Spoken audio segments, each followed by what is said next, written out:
Not sure why the author went in this direction, because otherwise I might have recommended it if he picked a different way for this person to die.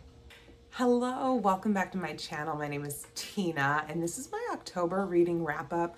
I'm very excited. I have a really good reading month to share with you. I actually finished 15 books in the month of October, which is not typical for me, but I got on a roll and I'm working on a little secret reading project, so you'll only hear about some of them. But I'm going to break these up into 3 categories: ones I would not recommend, books I recommend, and then books I highly recommend. So let's get into it.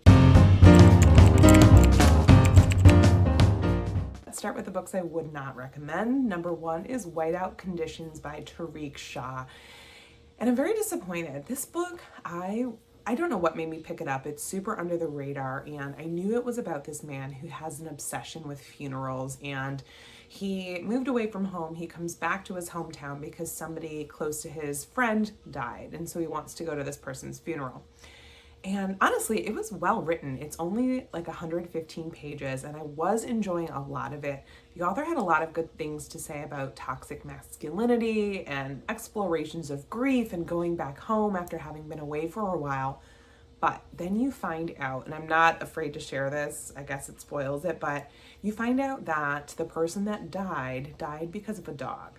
And there's a lot of animal cruelty in this one, so I cannot in good conscience recommend it to anybody. I'm not sure why the author went in this direction, because otherwise I might have recommended it if he picked a different way for this person to die. This next one was not for me personally. It's not terrible. I think I rated it about 3 stars. It's So Thirsty by Rachel Harrison. And I really wanted to like this one. I like Rachel Harrison. I really enjoyed her book Cackle. That's my favorite from her. But I think she does some really interesting things in horror. It's more accessible horror. And in this one, you've got 2 best friends. One of them, I've already forgotten their names. Sloane Parker is dreading her birthday. She's aging and she's not super happy where she is in her life. Her boyfriend gets her this trip for her birthday, and it's with her best friend. They're gonna go away for a weekend, and she's sort of figuring like, why are you sending me away with my friend? Why aren't you coming with me? So she goes to this trip with her friend Naomi. Naomi's a wild child. She is convinced that she wants Sloane to have a really good time.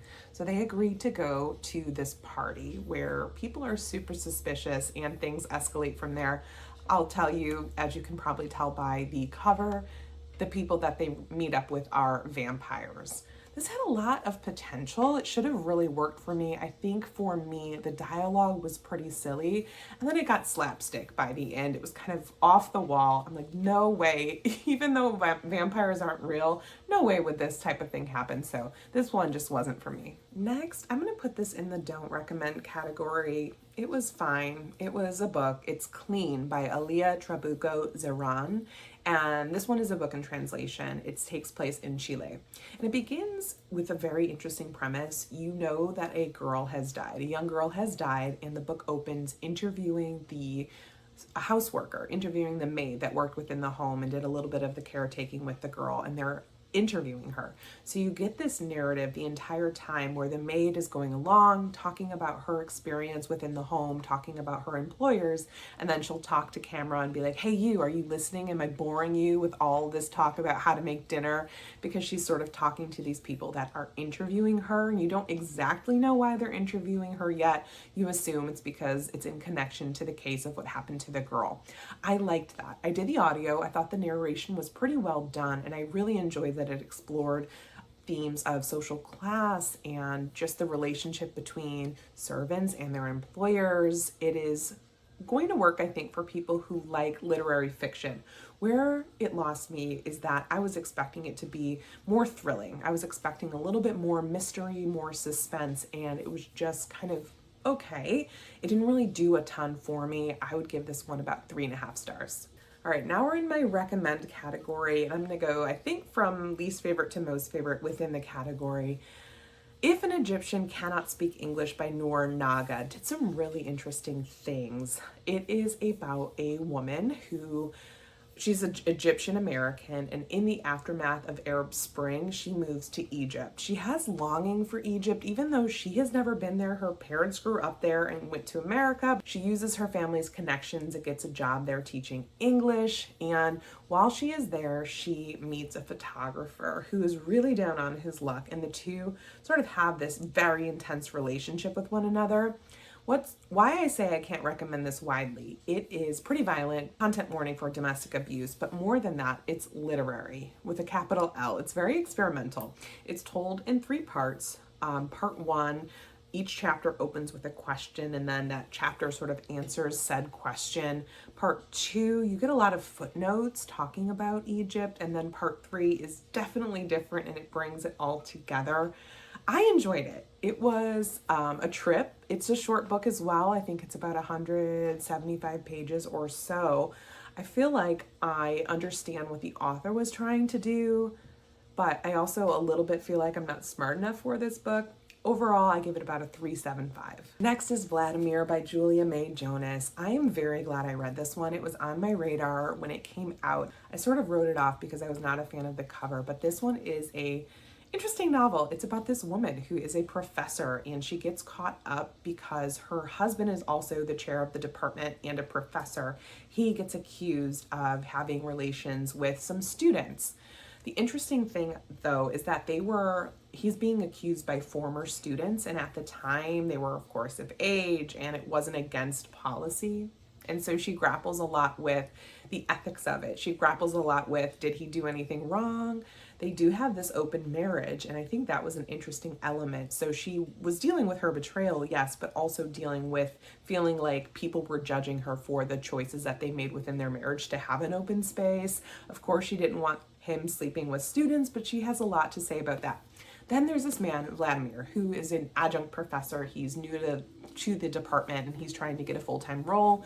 She becomes obsessed with him. This book, I liked it a lot. I like what it had to say about working in academia. What I didn't like is, my God, she talked about her body and how it's decaying and aging and the difficulties with that incessantly. I'm talking every couple of pages or so, she would remind the reader how uncomfortable she is within her body. So that lost me a little bit. I think it had a lot of good things to say, and I do recommend it. Overall, I gave this one 4 stars. This next group are all 4.5 or higher. You've got How to Sell a Haunted House by Grady Hendrix. This is my first Grady Hendrix. I don't know why. I like horror. I read a lot of it, but this was the first book that I picked up from him. And this one is grief horror. You have Louise and her brother, Mark, and their parents have died. There was a car crash that killed both of them, and so she lives in San Francisco and has to move back or go back to her hometown to try and clean up the family home to get it ready to sell. She and her brother do not see eye to eye. He never left his hometown. He resents her. She resents him for different reasons, and you come to find out that the house has some peculiarities, which I cannot say. The house has some things going on within it. You find out that her mom, or their mom, had an obsession with dolls, and so this one, I really enjoyed it. It goes in a couple of different directions, I will say. What's really interesting about it is that it is broken up into the different stages of grief, which I thought was such a great tie-in, anger, bargaining, etc. I thought that was really clever. The beginning was slow. I was like, okay, let's get there. Let's wait. Where are we going here? And about, I would say 60% in, things change in a really good way. I don't want to say much else than that, but I will say if you're intimidated by the length, I thought it went fairly quickly for how long it is. I did the audio and finished it over the course of a weekend. I don't know, it's heartfelt. I really enjoyed the ride. It does get kind of off the wall and a little bit campy, but I don't mind that in horror. I think this would work if you're not super familiar with horror novels. If you want to try and get into them, this one could be a fun one. Next is the sequel by Hanff, Korelitz, and I'd been really looking forward to this one. I loved her book, The Plot, when it came out several years ago, I think in 2020, and this one naturally is the sequel to that. I don't always love sequels. Sometimes I feel like books don't need sequels, especially thrillers. I sort of feel like, hey, we wrapped things up in the first one. But this one, I feel like we did need, because you find out some reveals in the plot that I think needed to be resolved. And so she does that in this book, the sequel. You have a new main character. You're dealing with Anna Williams Bonner, who was married to the main character in the first novel.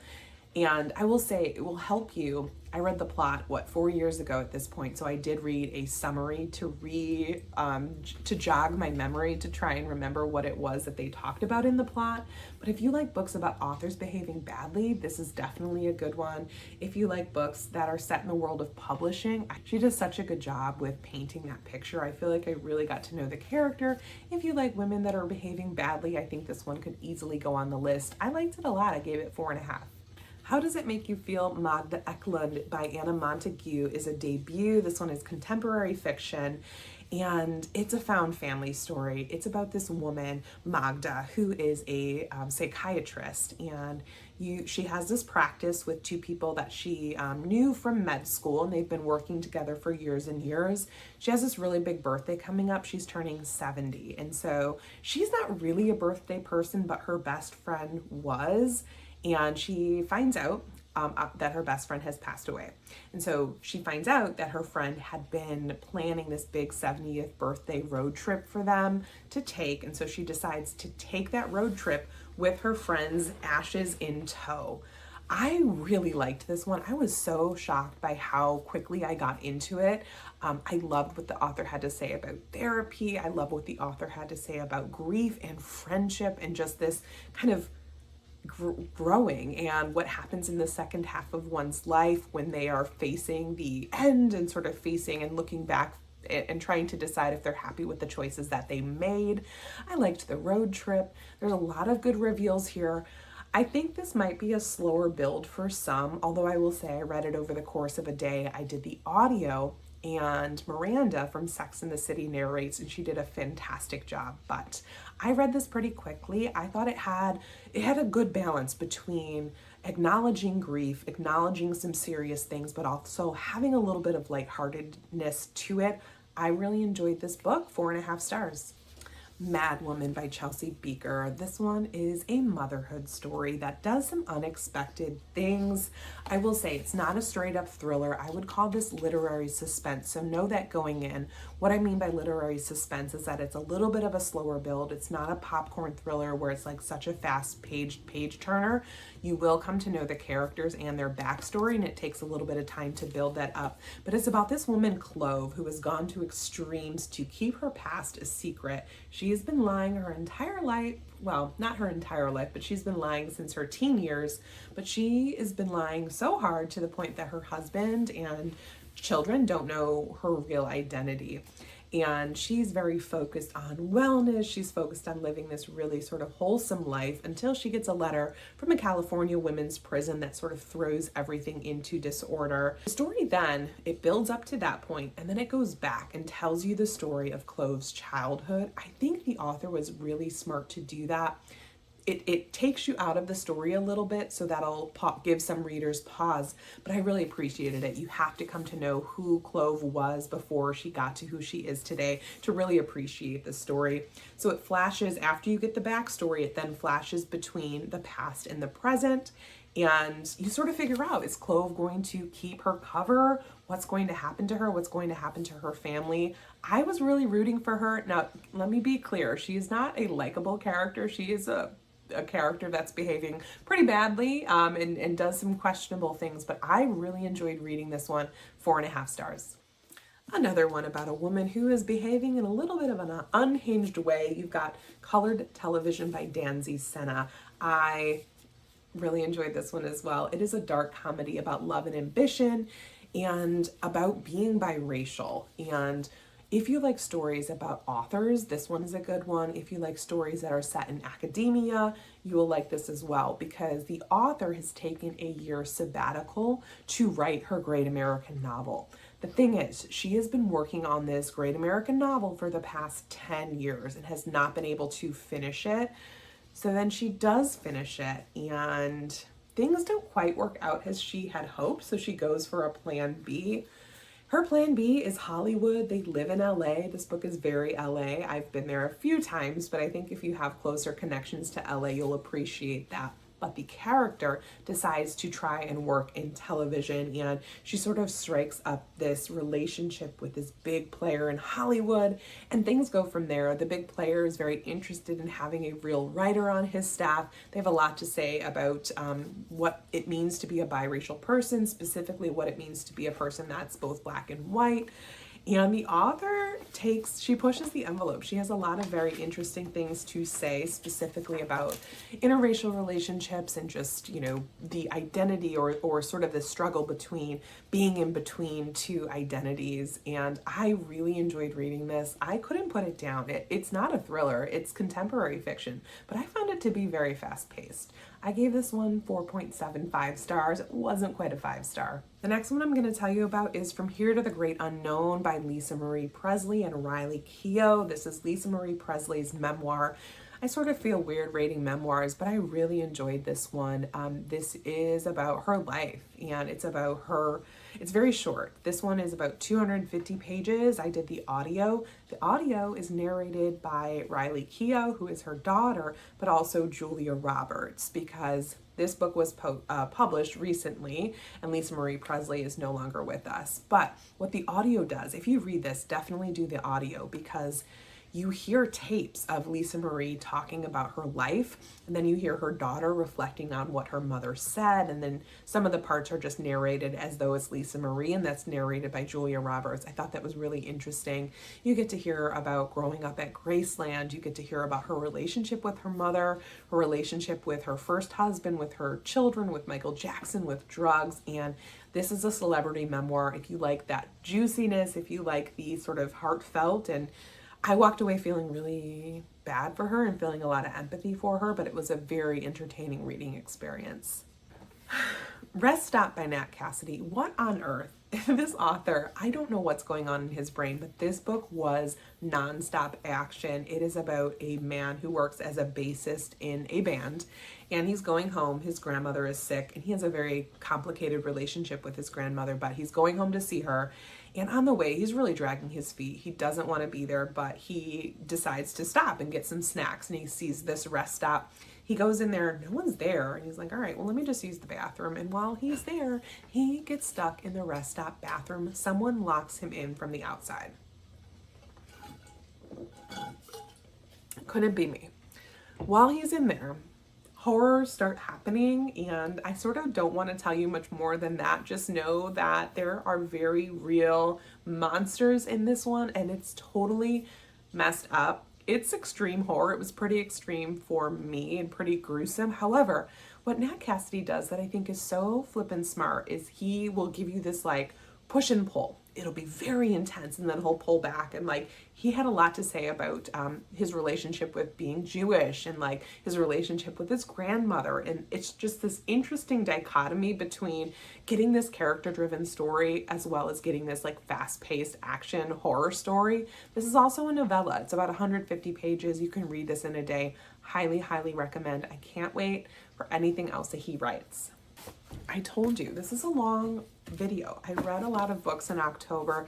These my last two. I think I'm going to give them 5 stars. I say I think because number one's Paula Hawkins, The Blue Hour. And I just finished this last night. And you know how sometimes you finish a book and maybe you walk away like loving it or hating it or being indifferent, and then your opinion changes the further away you are from it. That's what I'm afraid is going to happen with this. But let me tell you about it. This book is about an artist. She is reclusive, and she's infamous because 20 years ago, her unfaithful husband disappeared after visiting her. And ever since then, there was this cloud of suspicion around her. Did she have something to do with it? Where is this man? You have 2 sort of competing points of view in this book. You've got that of Bieker, who works for the gallery that is showing this artist, Vanessa's work. She, in her will, gave all of her art to this gallery. So all of her professional stuff is going there, but all of her personal stuff is going to her longtime friend and caretaker, Grace. And Grace is at odds with the gallery. It's been several years. They're finally like, look, we need to collect the things that Vanessa has bequeathed to us. So that's the tension that's starting in the beginning.